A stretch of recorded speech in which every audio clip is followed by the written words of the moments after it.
یا ایھا الذین آمنوا اتقوا اللہ وذروا ما بقی من الربا ان کنتم مؤمنین، اے ایمان والو ڈرو اللہ سے، وذروا ما بقی اور چھوڑ دو جو کچھ باقی رہ گیا ہے ربا میں سے، سود میں سے، ان کنتم مؤمنین اگر تم واقعی ایمان والے۔ اس وقت بھی عرب میں کیا تھا؟ کاروبار سودی بہت تھا، بلکہ خود حضور کے چچا حضرت عباس، حضور کے سگے چچا حضرت عباس بن عبد المطلب، ان کا بھی سودی کاروبار بہت تھا اور آج کے کروڑوں میں دیا ہوا تھا۔ کیا کہا اللہ نے؟ اے ایمان والو اللہ سے ڈرتے رہو اور جو باقی رہ گیا ہے، جو تمہارا رہ گیا ہے معاملہ، تو چھوڑ دو، معاف کر دو، اگر تم واقعی کیا ہو؟ ایمان والے ہو۔ حضور نے حجۃ الوداع کے موقع پر، حجۃ الوداع سمجھتی ہیں کئی دفعہ گزر چکا ہے، بتلائیں، حضور نے ایک ہی حج کیا ہے اور اس حج میں حضور انتقال سے 1 سال پہلے کیا ہے، 9 مہینے میں حجۃ الوداع کہا جاتا ہے، آخری حج۔ اس وقت 1.25 لاکھ کا مجمع آپ کے سامنے تھا۔ اتنے پرانے دور میں 1.25 لاکھ بہت بڑی بات ہوتی ہے۔ اس وقت آبادی کتنی تھی؟ 1.25 لاکھ کا مجمع بہت بڑی بات ہوتی ہے۔ 1.25 لاکھ کا مجمع سامنے تھا اور ایسے حال میں اللہ کے رسول نے اعلان کیا تھا سود کی حرمت کا، اور کہا سب سے پہلے اپنے گھر سے ہم شروع کرتے ہیں۔ اپنے گھر مطلب حضور کے چچا عباس ابن عبد المطلب، کہا میرے چچا کا سود جس کے پاس ہے سب معاف، ختم۔ کروڑوں، کئی کروڑ تھا ان کا، لیکن قرآن کی آیت آ گئی تھی، کیا کہا اللہ نے؟ اے ایمان والو اللہ سے ڈرو اور جو کچھ باقی رہ گیا ہے سود میں سے چھوڑ دو، ان کنتم مؤمنین اگر تم واقعی ایمان والے ہو۔ آگے جو کہا ہے کسی گناہ کے بارے میں اللہ نے نہیں کہا۔ اتنی زبردست دھمکی نہ شراب کے متعلق ہے، نہ زنا کے متعلق ہے، نہ کوئی اور بھی گناہ جو بڑا سے بڑا گناہ ہو سکتا ہے اس کے متعلق بھی اللہ نے اتنی بڑی دھمکی نہیں دی۔ آگے جو کہا، کیا کہا؟ فَإِن لَمْ تَفْعَلُوا فَأْذَنُوا بِحَرْبٍ مِّنَ اللَّهِ وَرَسُولِهِ، پس اگر نہیں چھوڑتے، کیا کہا؟ اگر تم نہیں چھوڑتے کس کو؟ سود کو، فَأْذَنُوا تو تیار ہو جاؤ، بِحَرْبٍ مِّنَ اللَّهِ وَرَسُولِهِ، اللہ اور اس کے رسول کے ساتھ جنگ کرنے کے لیے۔ حرب کہتے ہیں لڑائی کو، جنگ۔ اس کی مجال ہے دنیا میں جو اللہ اور اس کے رسول کے ساتھ اعلان جنگ کرے۔ دیکھیے کتنا بڑا گناہ ہے سود۔ اللہ نے کسی اور گناہ کے بارے میں نہیں کہا کہ تمہارا اور میرے ساتھ کیا ہے؟ جنگ ہے، لیکن اگر کوئی سود کر رہا ہے، سودی کاروبار، اور وہ چھوڑنے کو تیار نہیں، تو اللہ نے کیا دھمکی دی؟ تب ایسے لوگوں کے لیے تیار ہو جاؤ، کہا فَأْذَنُوا تیار ہو جاؤ، خبردار ہو جاؤ، فَأْذَنُوا بِحَرْبٍ مِّنَ اللَّهِ اللہ سے اور اس کے رسول کے ساتھ جنگ کرنے کے لیے۔ یہ تو قرآن نے کہا، اور حدیث میں اللہ کے رسول نے بڑی سخت بات کی ہے۔ کیا کہا ہے؟ ہم کم سے کم اپنے طرف سے اتنا سخت الفاظ استعمال نہیں کرتے، لیکن چونکہ اللہ کے رسول کی حدیث ہے اس لیے ہم کو بیان کرنے میں کوئی جھجک، کوئی شرم، کوئی عار کی بات نہیں ہے۔ ابن ماجہ کی حدیث ہے، اللہ کے رسول نے کیا کہا؟ کان اپنے کھول لیجئے، کیا کہا؟ الربا 70 حوبا، ربا کے 70 جز ہیں، ربا کے 70 جز ہیں، 70 حصے ہیں۔ ایسرها ان ينكح الرجل امه، اس میں سب سے ہلکا یہ ہے کہ کوئی شخص اپنی ماں کے ساتھ زنا کرے۔ دل پہ ہاتھ رکھ لیجیے، اور یہ اللہ کے رسول کی بات ہے، میری بات، یا کوئی آج کل کے مولانا مفتی کی بات نہیں ہے کہ آپ کہیے گا کہ ادھر ہٹاؤ، مولوی لوگ کیسی بکتے رہتے ہیں۔ کیا کہا؟ اللہ کے رسول نے ارشاد فرمایا الربا 70 حوبا، ربا کے، سود کے 70 حصے ہیں، 70 جز ہیں، 70 ٹکڑے ہیں۔ ایسرها ان ينكح الرجل امه، اس میں سب سے ہلکا یہ ہے کہ کوئی شخص اپنی ماں کے ساتھ زنا کرے. سب سے ہلکا کا یہ عالم ہے. سب سے اوپر والا کیا ہوگا؟ یہ ہے سود. یہ حدیث میں اور قرآن میں کیا کہا؟ اگر تم چھوڑنے کے لیے تیار نہیں ہو تو پھر اللہ کے ساتھ اور اللہ کے رسول کے ساتھ جنگ کرنے کے لیے کیا ہو جاؤ؟ تیار ہو جاؤ.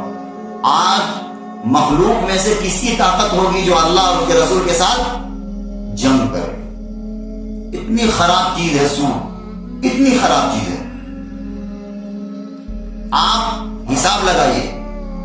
آج تو بینک کا معاملہ ہے، مجبوری ہے، بلکہ اللہ کے رسول نے یہ بھی کہا ہے ایک زمانہ آئے گا کہ لوگ سود سے بچنا چاہیں گے لیکن پھر بھی اس کا غبار، اس کا دھواں ناک میں ضرور جائے گا. آدمی بچنا چاہے گا، ایک مسلمان سود سے بچنا چاہے گا، لیکن ایسا زمانہ آئے گا کہ سود کا غبار ضرور اس کے ناک میں جائے گا. آج بالکل وہ زمانہ آ چکا ہے.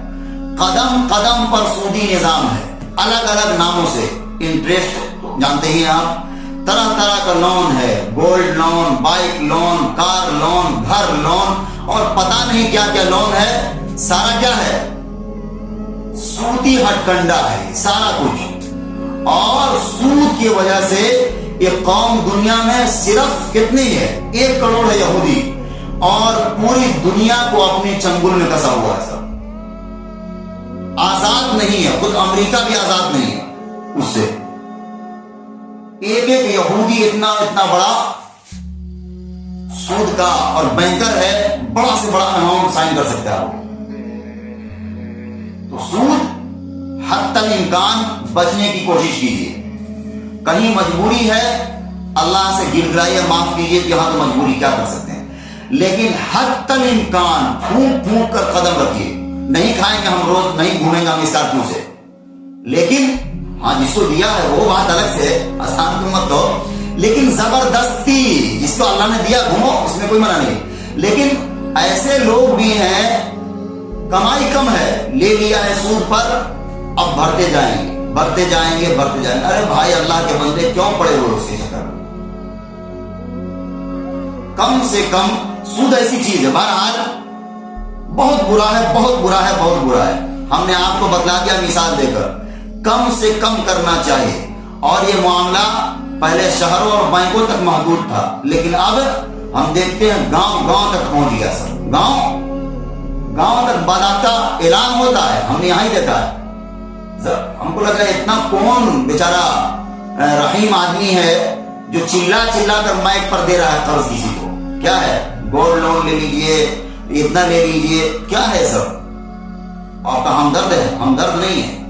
ادھر سے دے گا اور ادھر سے اس طرح چنگل میں دبائے گا آپ کو، سارا جنازہ نکال دے گا، چین سکون غارت ہو جائے گا. تو حتی الامکان کیا کرنا چاہیے؟ سود سے بچنے کی کوشش کی جائے حتی الامکان. اور ہم نے عرض کر دیا کہ سود سے بڑا گناہ اسلام میں کچھ نہیں ہے. اتنا بڑا گناہ ہے کہ اللہ نے کیا کہا دیا؟ اس کے ساتھ اعلان جنگ کا اعلان کیا ہے. اللہ تعالی ہم تمام لوگوں کی حفاظت فرمائے، ہماری آئندہ آنے والی نسلوں کی حفاظت فرمائے سود سے. ایک چیز یہاں پر ہم عرض کر دیں، آج کل حالات ایسے ہیں کہ بینک میں اکاؤنٹ رکھنا ہی ہے اور اپنا حساب لگائیے. آپ مثال کے طور پر آپ کے بینک میں جو میرا معاملہ ہے وہی بتا رہے، بینک میں اکاؤنٹ ہے آپ کا 1 لاکھ روپیہ ہے. 1 لاکھ روپیہ آپ کا پیسہ ہے. مہینے پر یا 6 مہینہ پر ادھر سے کیا آئے گا؟ میسج آئے گا کہ آپ کا 200 روپیہ 500 روپیہ بڑھ گیا ہے. کیا ہو گیا ہے؟ انٹرسٹ آتا ہے، میسج آئے گا آپ کو پیسہ کتنا بڑھ گیا. آپ اپنا حساب لگا لیجیے کتنا میرا اصل پیسہ ہے اور کتنا یہ فری پھوکٹ کا آیا ہے سود.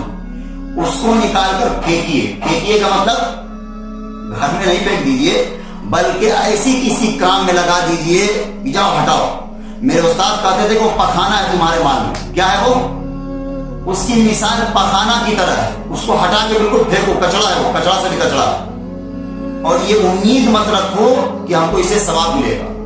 اگر کسی غریب کو بھی دے دو، یہ امید مت رکھو کیا ہم کو اس سے ثواب ملے گا. بالکل پخانے سے بھی بدتر ہے وہ. نکال کر پھینکو. ہاں یہ کب ہوگا؟ آج کل ہم یہ مشورہ دے رہے ہیں، بڑا خطرناک معاملہ ہے آج کل، ہر ایک آدمی سود کے اندر پھنسا ہوا، کچھ نہ کچھ کم ہے کچھ زیادہ ہے، لیکن حتی الامکان کیا کرنا چاہیے؟ بچنے کی کوشش کرنی چاہیے، کیونکہ بڑی خطرناک وعید ہے۔ آگے پڑھتے ہیں، بات سمجھ میں آ گئی ہوگی؟ آگے کیا کہا، اس کو پہلے پورا کر لیتے ہیں۔ فَإِن لَمْ تَفْعَلُوا فَأْذَنُوا بِحَرْبٍ مِّنَ اللَّهِ وَرَسُولِهِ، بس اگر نہیں چھوڑتے تو تیار ہو جاؤ لڑنے کو اللہ سے اور اس کے رسول سے۔ وَإِن تُبْتُمْ فَلَكُمْ رُءُوسُ أَمْوَالِكُمْ، اور اگر توبہ کرتے ہو تو تمہارے واسطے ہے اصل مال تمہارا۔ لَا تَظْلِمُونَ وَلَا تُظْلَمُونَ، نہ تم کسی پر ظلم کرو اور نہ تم پر کوئی ظلم کرے۔ کیا کہا کہ اگر تم توبہ کر لو تو اصل مال تمہارا ہے۔ اصل مطلب کسی کو کسی نے دیا تھا 1,00,000 روپے قرض اور اسے سود لے رہا تھا، تو جو اصل دیا تھا وہ تمہارا ہے، اصل تمہارا ہے، 1,00,000 لے سکتے ہو۔ کہا نہ تم کسی پر ظلم کرو نہ تم پر ظلم کیا جائے گا، یعنی سود لے کر کسی کو اوپر کیا کرو، ظلم مت کرو، اور نہ تم پر ظلم کیا جائے گا۔ اس کا کیا مطلب؟ ایسا نہیں کہ تمہارا جو اصل مال ہے وہ بھی ہڑپ کیا جائے گا، نہیں، تمہارا اصل مال 1,00,000 جو دیا تھا، مثال سے سمجھا رہے ہیں، 1,00,000 جو دیا تھا اصل مال وہ تمہارا باقی ہے، اگر وہ بھی ختم کر دیا تو دینے والے پر ظلم ہو جاتا۔ کہا لا تظلمون ولا تظلمون، نہ تم کسی پر ظلم کرو سود لے کر، اور نہ تم پر ظلم کیا جائے گا کہ تمہارا اصل مال نہیں دیا جائے گا، ایسا نہیں، بلکہ تمہارا اصل مال تم واپس لے سکتے ہو۔ وَإِن كَانَ ذُو عُسْرَةٍ فَنَظِرَةٌ إِلَىٰ مَيْسَرَةٍ، اور اگر تنگ دست ہے تو مہلت دینی چاہیے کشائش ہونے تک۔ وَإِن تَصَدَّقُوا خَيْرٌ لَكُمْ إِن كُنتُمْ تَعْلَمُونَ، اگر بخش دو تو بہتر ہے تمہارے واسطے اگر تم سمجھ رکھتے ہو۔ کیا کہا؟ جس کو تم نے قرض دیا تھا اور اسے سود لے رہے تھے، اگر وہ تنگ دست ہے، تنگ دست مطلب غریب ہے، تو اس کو مہلت دو۔ کب تک؟ جب تک اس کے پاس روپیہ پیسہ ہو جائے۔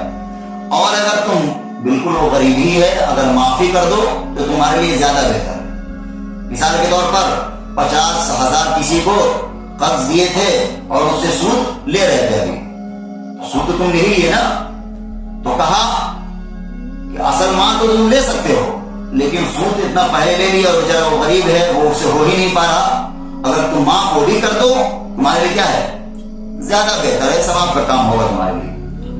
ورنہ حق اس کو حاصل ہے، اپنا جو اصل مال ہے وہ لے سکتا ہے۔